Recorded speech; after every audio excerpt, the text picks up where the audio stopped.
di mana orang tersebut hanya merasa senang karena mendapatkan seekor kuda. Sama senangnya ketika ia mendapatkan seekor kuda dari hutan belantara. Yang kedua, orang tersebut merasa senang karena mendapatkan kuda dari seorang raja, yang berarti dia senang mendapatkan seekor kuda sekaligus senang karena mendapatkan perhatian dari sang raja. Dalam hal ini, orang tersebut tidak hanya melihat seekor kuda yang ia peroleh, akan tapi juga melihat siapa yang memberi kuda tersebut.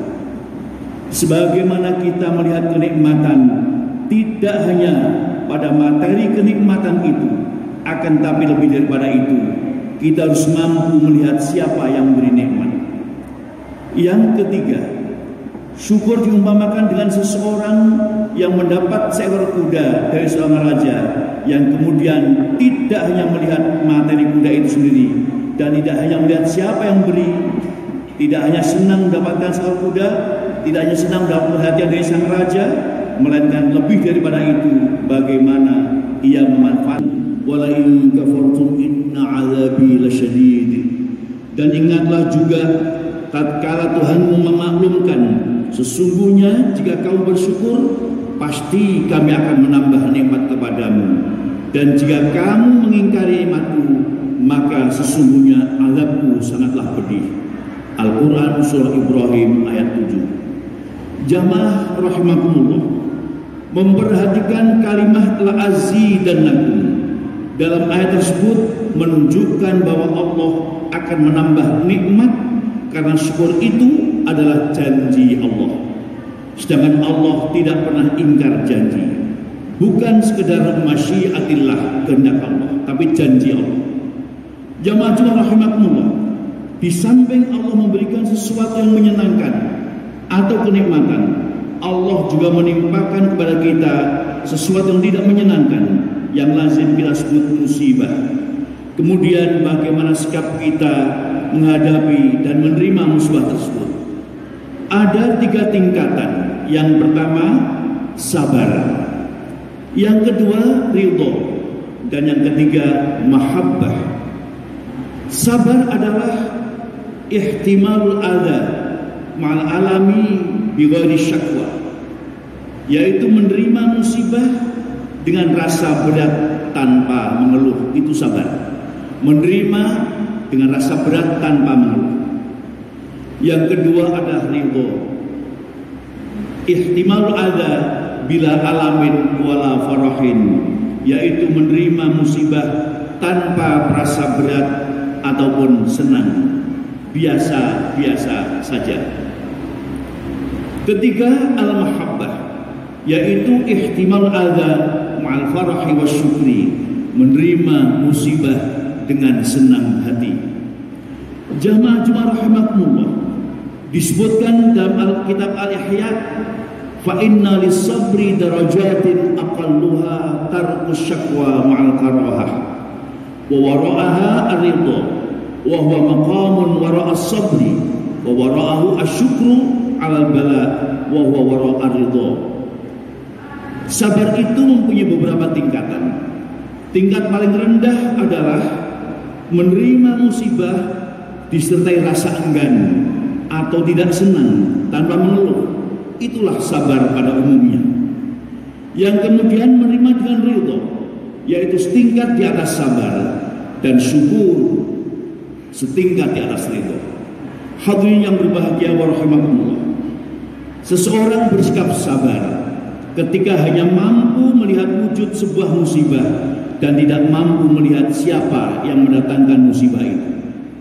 Kemudian seseorang mampu menerima musibah dengan ridho manakala orang itu tidak hanya melihat wujud musibah saja, melainkan sudah mampu melihat siapa yang mendatangkan musibah tersebut.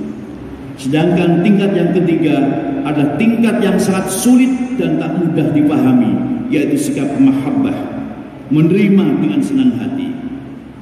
Orang akan menerima musibah dengan senang hati apabila mampu melihat bahwa musibah itu hanya datang dari Allah dan sebagai pilihan Allah untuk kita.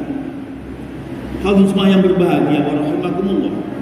Lalu pertanyaannya adalah, mampukah kita setidaknya bersabar ketika menerima musibah? Hadirin semua rahmatullah, mari kita berdoa bersama untuk kebaikan saudara-saudara kita yang sedang tertimpa musibah, baik berupa gempa, banjir dan sebagainya, dan seluruh yang terdampak agar bisa bangkit kembali, membangun kehidupan seperti sedia kala dan bersabar menerima musibah yang ada.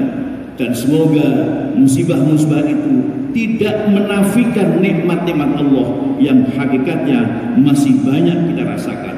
Dan semoga bangsa kita Indonesia dijauhkan dari berbagai musibah. Amin ya rabbal alamin.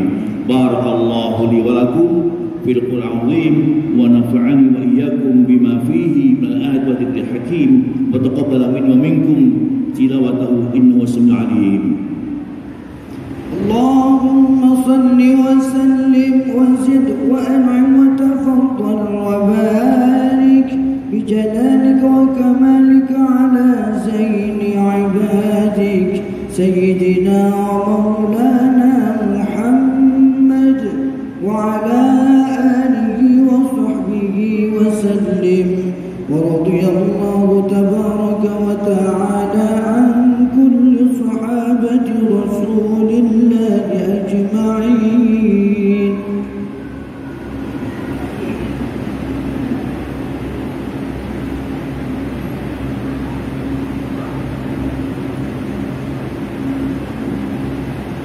Alhamdulillah ala ihsanih wa syukur lahu ala taufiqihi wa imtinanih. Asyhadu an la ilaha illallah wahdahu la syarika lah wa asyhadu anna Muhammadan abduhu wa rasuluh ad-da'i ila ridwani. Allahumma salli ala sayyidina Muhammadin wa ala alihi wa ashabihi wa sallim tasliman katsira, amma ba'du. Fa ya ibadallah ويا عباد الله اتقوا الله حق تقاته واعلموا أن الله أمركم بأمر بدأ فيه بنفسه وثنى بملائكته المسبحة بقدسه وقال تعالى إن الله وملائكته يصلون على النبي يا أيها الذين آمنوا صلوا عليه وسلموا تسليما. اللهم صل وسلم على سيدنا محمد وعلى أنبيائك ورسلك وملائكتك المقربين. وارض اللهم عن الخلفاء الراشدين أبي بكر وعمر وعثمان وعلي وعن بقية الصحابة التابعين وتابع التابعين لهم بإحسان إلى يوم الدين. وارض عنا معهم برحمتك يا أرحم الراحمين. اللهم اغفر للمسلمين والمسلمات والمؤمنين والمؤمنات الأحياء منهم والأموات إنك سميع قريب مجيب الدعوات. اللهم ادفع عنا البلاء والوباء والزلازل والمحن وسوء الفتن والكورونا ما ظهر منها وما بطن عن بلدنا إندونيسيا خاصة وعن سائر بلاد المسلمين عامة يا رب العالمين. ربنا آتنا في الدنيا حسنة وفي الآخرة حسنة وقنا عذاب النار. عباد الله إن الله يأمر بالعدل والإحسان وإيتاء ذي القربى وينهى عن الفحشاء والمنكر والبغي يعظكم لعلكم تذكرون. واذكروا الله العظيم يذكركم واشكروا على نعمائه يزدكم واسألوا فضله يعطيكم. ولذكر الله أكبر. الله أكبر الله أكبر. أشهد أن لا إله إلا الله. أشهد أن